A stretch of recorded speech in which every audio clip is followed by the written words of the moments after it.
자, 안녕하십니까. 우리 유튜브 채널 반갑습니다. 차트입니다. 정말 오랜만에 얼굴 없는 차트용으로 좀 돌아왔습니다. 얼굴이 나온 상태로 촬영을 하면 좀 편집도 들어가야 되고 하다 보니까 좀 시간이 좀 걸리는데요. 그래서 촬영하는 날짜와 업로드되는 날짜가 조금 괴리율이 있습니다. 그래서 이번에 시황 같은 경우에는 조금 더 짧은 시간에 좀 더 실시간으로 좀 봐드리고 싶어서 이렇게 얼굴 없이 영상을 좀 찍는데요. 제가 최근에 1월 11일 날 이때 영상을 좀 올렸습니다. 증시가 이제 떨어질 수 있다. 이런 영상을 좀 찍었는데 정말 욕을 많이 먹었습니다. 근데 많은 분들이 도움이 많이 되었다 등등 이런 얘기를 좀 많이 해주셔서 욕을 먹더라도 이런 댓글이 좀 있으니 저에게 좀 힘이 되는 것 같습니다. 그래서 앞으로도 근거 없이 욕하는 사람들은 깔끔하게 개무시하고 제 소신껏 앞으로도 영상을 좀 올려드리도록 하겠습니다. 그래서 중요한 포인트들이 나올 때, 중요한 변곡점 등등 포인트들이 나올 때 올려드릴 텐데 그럴 때마다 잘 챙겨보시면 좋을 것 같고요. 제 채널은 다른 채널과 다릅니다. 구독하고 싶으시면 하시고 하기 싫으면 말고, 구독자가 느는 것을 목표다 이런 게 없거든요. 저는 구독자가 늘든 말든 상관없습니다. 그래서 제가 최근에 실전 매매 영상도 좀 올려드리고 있는데요. 이런 영상 보시면 제가 실전 매매 했던 그런 부분들도 보실 수 있을 겁니다. 그래서 어떤 종목에서 상한가 매매를 했는지, 어떤 타이밍 때 상한가 매매 했는지, 그리고 주식시장에서 가장 중요한 심리, 이 심리를 어떻게 다스리면 되는지 도움된 얘기를 좀 많이 해놨기 때문에 한 번 보고 때려치우시면 안 되고 두 번, 세 번, 다섯 번, 10번씩 보시면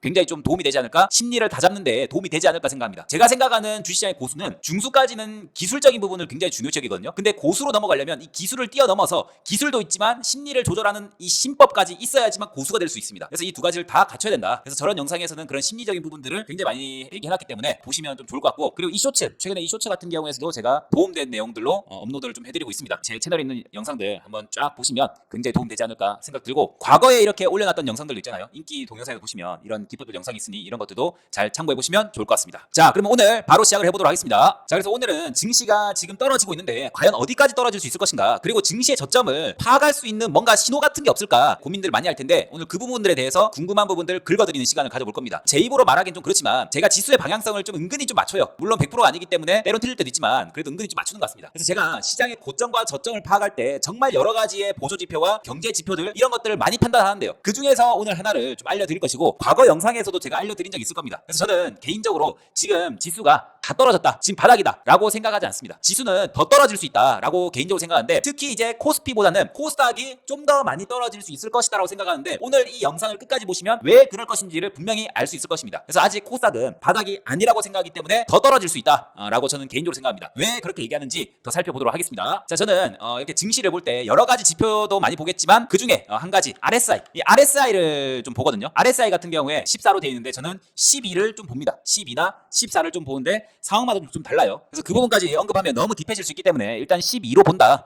이렇게 좀 생각을 좀 해보시면 될 것 같습니다. 그래서 일봉에 이렇게 RSI 지표를 이렇게 해놓는데, 이 RSI 지표의 장점과 단점을 이해를 해야 됩니다. 이 RSI 지표는 단기적으로 이렇게 올라갔을 때 단기적으로 이렇게 고점 신호가 어디인지를 알려줍니다. 단기적으로 떨어지죠. 근데 다시 한번 올라가죠. 또 신호 나오죠. 또 떨어지죠. 여기가 고점이다, 여기가 고점이 다다르고 있다라는 것들을 얘기해주지만 이렇게 여기서부터 이까지 오를 것이다라는 것들을 예상해주진 않습니다. 그 부분들 RSI가 하는 역할이 아니에요. 근데 이 RSI 같은 경우에 쭉 떨어지다가 이런 신호가 나오죠. 신호가 나올 때부터 이제 서서히 이제 저점이 나오고 있다라는 거예요. 그러다 다시 올라가죠, 이렇게. 그래서 RSI의 고점 신호가 여기서 또 나오고 나서 이렇게 떨어지죠. 그래서 이 RSI는 이 저점부터 이 고점까지 쭉 이걸 다 볼 수 있다, 이게 아니고 중간중간 이런 파동을 그리면서 올라갔을 때 이런 파동의 고점들을 좀 예측해 줄 수 있다라는 게 RSI의 장점이고, 이 추세를 보지 못한다는 게 바로 RSI의 단점입니다. 그래서 이 RSI 지표를 딱 했을 때 과거를 좀 보시면 아시겠지만 RSI가 저점 신호가 이 파란색 구간이거든요. 저점 신호가 나왔을 때 여기거든요. 단기적으로 급반등하죠. 저점 신호 나왔을 때 또 반등하죠. 이때 저점 신호가 또 안 나올 때도 있습니다. 이렇게 안 나올 때도 반등할 수도 있어요. 근데 나올 때가 좀 더 확률이 높다라는 거예요. 보세요.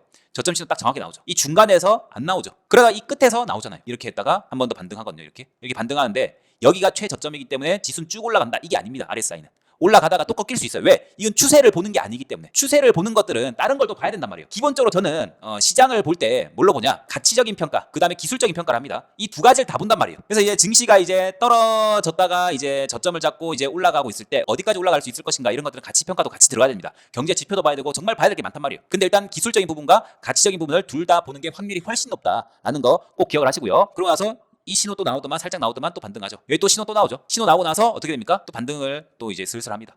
이렇게 지수가 여기서부터 이까지만 반등하더라도 우리가 갖고 있는 종목들, 그런 종목들은 다 올라가 있단 말이에요. 그렇기 때문에 딱히 이런 저점만 잘 잡아서 매매를 한다 하더라도 제가 보기에는 손실이 많이 날 이유가 없다, 이렇게 좀 체크해 보시면 될 것 같습니다. 또 최근에도 보시면 시장이 이제 쭉 떨어지고 나서 보세요. 9월달, 10월달 이럴 때도 신호가 나왔죠. 신호가 나오고 나서 그 다음에 11월부터 반등이 나왔습니다. 그리고 지금 상황이 어떤지 볼까요? 코스닥 기준으로 봤을 때 아직 신호가 안 나왔습니다. 보이시죠? 아직 안 나왔어요. 그렇기 때문에 아직 강력하게 배팅할 구간이 아니다라는 거예요. 기본적으로 20년 평균 증권사에서 수익률 데이터를 비교를 했을 때 1월부터 4월 중에 봤을 때 4월 달이 우리나라 시장에서 20년 동안 가장 수익률이 높았던 때라고 나옵니다. 그러면 지금 1월 달에 떨어지고 있잖아요. 분명히 제가 1월이나 2월 사이에 분명히 하락이 나올 수 있다고 말씀드렸습니다. 분명히 하락이 나오고 나서 제가 그때가 기회라고 했거든요. 왜? 어차피 4월 달에는 우리나라 시장에서 수익률이 가장 높은 경우가 있으니까 20년 평균 데이터를 봤을 때, 그러니까 1월 달, 2월 달, 3월 달 이럴 때 좀 떨어졌을 때 매집을 좀 해놓는다면 4월 달에 굉장히 좋은 수익이 나올 수 있을 것이라고 생각하기 때문에 증시가 떨어질 때, 증시의 저점 신호가 나오고 있을 때 그때부터 더 강력하게 배팅한다면 더 좋은 그런 매매가 될 거라 생각합니다. 그래서 증시가 많이 올라가 있을 때 그때 막 매매를 한다 이런 것보다는 증시가 올라갔다가 쭉 떨어졌을 때 남들이 다 힘들어하고 피가 낭자할 때 그럴 때 매수를 해놓으면 정말로 좋은 수익이 난단 말이에요. 좋은 종목을 골라야 되는 것도 있겠지만 때가 좋을 때 그때 투자를 하는 것도 정말로 확률 높은 투자법이 될 수 있습니다. 그래서 남들이 다 힘들어할 때 투자를 하고 남들이 다 환호할 때 매도하는, 남들과 서로 반대로 매매한다면 정말로 좋은 투자 될 것인데 남들이 다 피가 낭자할 때가 언제인지, 남들이 다 환호할 때가 언제인지 이런 것들을 보는 지표 중에 하나가, 수많은 것들 중에 하나가 바로 RSI라는 겁니다. 그래서 분명히 얘기했지만 이렇게 추세를 다 볼 수는 없다. 근데 중간중간 이렇게 꺾이기 전에 한 번쯤 이런 신호가 나올 수 있다는 거, 이런 거 꺾이기 전에 이렇게.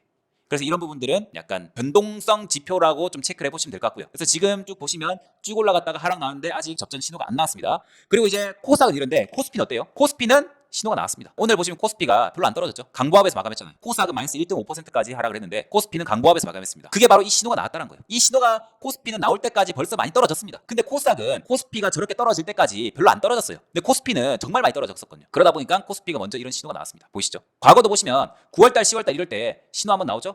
나오고 나서 반등했다가 또 한번 하락했다가 신호 나오고 나서 또 올라가죠. 그래서 이 신호는 이 하락 추세가 나올 때 하락 추세 최저점을 잡는 거 아니에요. 하락 추세가 됐을 때 이 단기적인 저점도 잡아냅니다. 그럼 여기가 단기적인 저점인지 아닌지를 판단하려면 다른 분석까지 들어가야 되겠죠.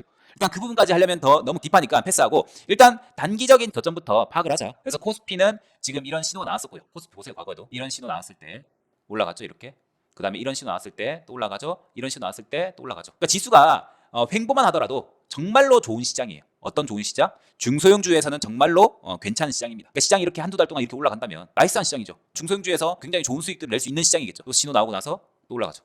이게 정확도가 100%까지는 아니지만 그래도 어느 정도 된다. 아까도 말씀드렸지만 가치평가와 시장의 저평가와 그 다음에 이 기술적인 저점 신호가 같이 나왔을 때 매매를 한다면 더 왔다다. 더 죽인다. 시장이 많이 떨어지면서 저평가 국면에서 또 기술적인 부분도 저점이야. 근데 이제 종목까지 너무 좋고 종목까지 낙폭 과대야. 이 세 박자 다 맞아 떨어지고 그 다음에 종목에서 이게 미래지향적인 기술도 있고 사업 비즈니스 모델도 좋고 이런다면 그 종목에 미치도록 찍어야지. 그렇게 해야지만 주식 투자가 불안하지 않다는 거예요. 불안한 투자는 투기와 같습니다. 그렇기 때문에 절대 불안한 투자를 하시면 안 됩니다. 우리 제자분들. 제자분들이 아니고 우리 시청자분들 아시겠죠? 자, 그래서 코스피 같은 경우에서는 RSI 신호 나왔고요. 그리고 코스닥 같은 경우에서 아직 나오지 않았다. 그렇기 때문에 코스닥의 RSI 신호가 더 나오려면 아직 더 떨어져야 된다. 그럼 코스닥의 신호가 나올 때까지는 코스피도 조금 이제 조정이 좀 있을 수 있다. 그래서 제가 보기에는 코스닥에서 저런 신호가 나온다면 거의 이제 저점 신호가 다 와간다라고 생각을 하고, 그래서 1월달, 2월달, 3월달 같은 경우에서는 저는 제 개인적으로는 제 계좌에서는 엄청나게 매집을 합니다. 떨어진 것들, 낙폭가대 되는 것들 매집을 슬슬슬 계속 하고 있고 지금도 앞으로 더 할 거고, 시장이 더 떨어졌을 때 저점 신호가 또 나왔을 때 더 강력하게 배팅할 겁니다.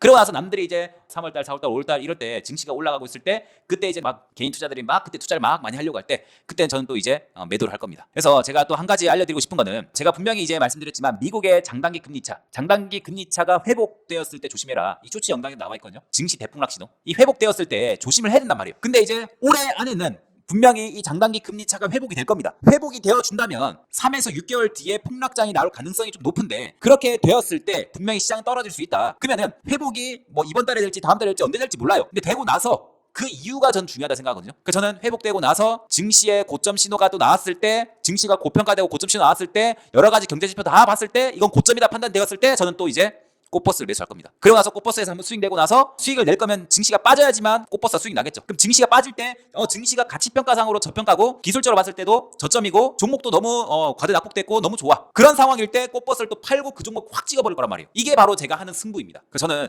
이런 매매 시나리오까지 전부 다 머릿속에 그려놨단 말이에요. 그래서 아직까지는 폭락 신호가 나오지 않았기 때문에, 미국 시장에 폭락 신호가 나오지 않았기 때문에 아직까지는 괜찮은데 분명히 장단기 금리차 역전되고 나서 미국장에 폭락 신호가 나올 수 있단 말이에요. 그러면 이 폭락장이 되었을 때 미국 같은 경우에서는 금리 인하를 할 수 있는 그런 유효적인 카드가 있기 때문에 떨어진다 하더라도 밑에서 계속 금리 인하를 쫙쫙쫙 해버리면서 경기 부양책을 발동시켜버린다면 지수가 떨어지다가 멈춘단 말이에요. 멈추고 다시 올라갈 수 있기 때문에 저는 증시가 나중에 쭉 떨어졌을 때 분명히 저는 기회라고 생각합니다. 우리 예전에 이제 코로나 때 2020년도 3월 달에 그때 확 떨어졌을 때 그때 못 잡은 거 후회하잖아요. 그런 시기가 또 나올 수 있어요. 저는 그렇게 예측을 합니다. 그래서 오늘 이제 제가 증시의 저점을 잡아내는 그런 신호에 대해서 기술적인 신호 중 하나, 를 알려드렸고, 증시는 아직 더 떨어져야 된다. 아직까지는 완벽한 저점이 아니다. 증시가 반등이 나온다 하더라도 아직까지는 더 떨어져야지만 코스닥에서 이 신호가 나올 수 있다. 그래서 이 신호가 나올 때까지 좀 기다려보는 게 좋다. 저 신호가 나올 때 더 배팅하고 더 모아가고 하는 게 더 좋다라고 말씀드리겠습니다. 자, 그래서 올해는 정말로 이제 중요한 이런 포인트들, 변동성이 나올 수 있는 이 변곡점이 나올 수 있는 이 포인트들이 많을 거라 생각하기 때문에 올해는 제 유튜브를 잘 봐야 됩니다.